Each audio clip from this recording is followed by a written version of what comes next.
कहते हैं यूं ही जींद को राजनेताओं के लिए जीतना मैसूर नहीं है, बल्कि हकीकत में जींद को जीतना एक तरह से एक रियासत को जीतने के बराबर है। ब्रिटिश काल में जींद एक रियासत थी तथा बताया जाता है कि राजा गजपत ने इसकी स्थापना की थी और आजाद भारत के बाद इसे संगरूर के साथ जोड़ा गया था। हालांकि आज केवल रानी तालाब के कारण यहाँ की पहचान है, मगर राजनीतिक दलों की बात करें तो सभी राजनीतिक दलों के लिए जींद पर फतह करना एक सपने जैसा होता है, क्योंकि जींद इस प्रदेश का दिल कहा जाता है। प्रदेश के इसी दिल को जीतने के लिए कांग्रेस पार्टी ने अपनी सारी ताकत झोंक रखी है। जो बेहतर माहौल कांग्रेस के लिए जींद में देखने को मिल रहा है, उस माहौल को बनाने में अहम रोल अदा कर रहे हैं पार्टी नेता प्रदीप गिल। प्रदीप गिल की बात करें तो ये इनेलो के प्रदेश अध्यक्ष भी रहे हैं, जिससे प्रदीप गिल के पास आज युवाओं की एक बहुत बड़ी टीम है, जो दिन रात संगठन के लिए काम करके प्रदीप को इस मुकाम तक ले आई है कि आज उनकी कांग्रेस पार्टी अनदेखी नहीं कर सकती। जगत महान न्यूज से बात करते हुए प्रदीप ने जींद में हाल ही में पूर्व केंद्रीय मंत्री वीरेंद्र सिंह द्वारा आयोजित करवाए गए कार्यक्रम मेरी बात सुनो को भी चैलेंज किया और कहा कि वे कहते हैं कि उनकी बात नहीं सुनी गई, वे मेरे साथ डिबेट करें।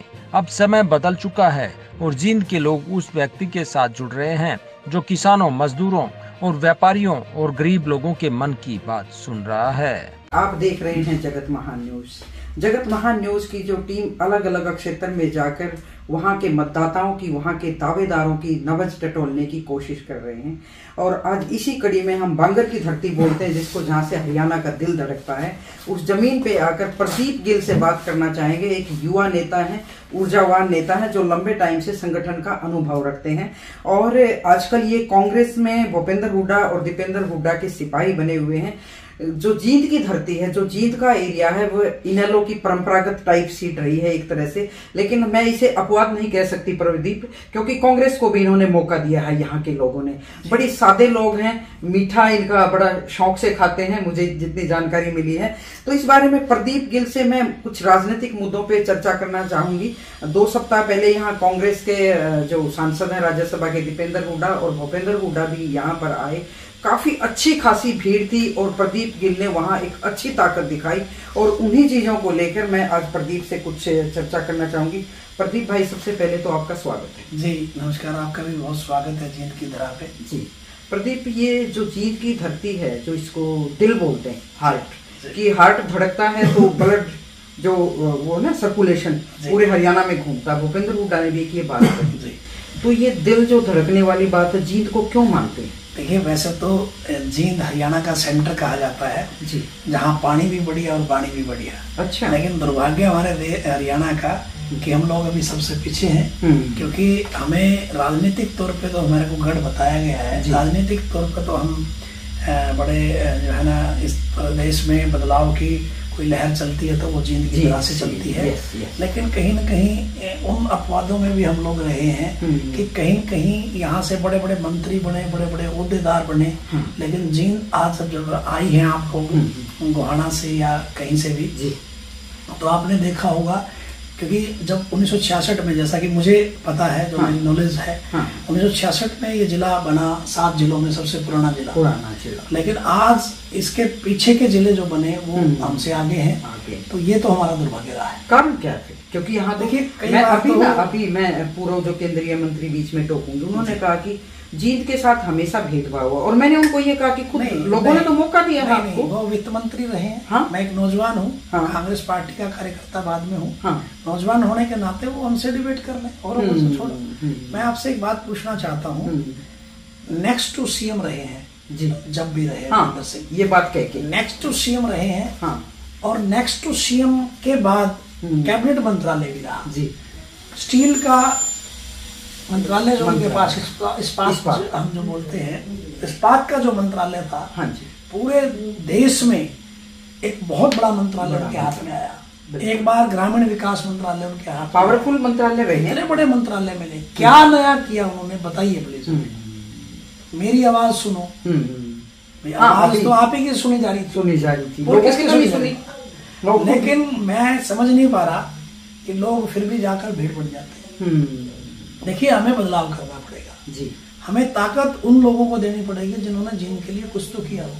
ये जो आप अभी मैं बीच में एक और बात कहूंगी, जो आप कह रहे भीड़ बन जाती, सादे लोग, हाँ, यहाँ एक बात तो है कि सादे लोग वो भीड़ में चले गए, लेकिन अब वो भीड़ धीरे धीरे जो आप दावा करते कि कांग्रेस में आ रही है, भूपेंद्र हुड्डा के पास आ रही है, तो ये जो बदलाव की जो आप बात कर रहे हैं, बदलाव आए कैसे? क्योंकि हर बार कुछ ना कुछ उम्मीदवारों को लेके बड़ी खलबली मच जाती है। बिल्कुल आप सत्य बोल रही हैं जी। देखिए भूपेंद्र हुड्डा जी को लोग आज उस तरीके से देख रहे हैं जैसे कि उनके टाइम में किसानी भी ठीक थी, अच्छा किसानों को मूल्य मिला, अच्छी किसानों की खुशहाली रही, कर्मचारी से लेकर के व्यापारी, छोटा व्यापारी जी, बदमाशों को किस तरीके से उस दौरान या तो ये बोल दिया था हुड्डा साहब ने तो हरियाणा छोड़ दो या बदमाशी छोड़ दो, और उसका रिजल्ट भी आया था जी।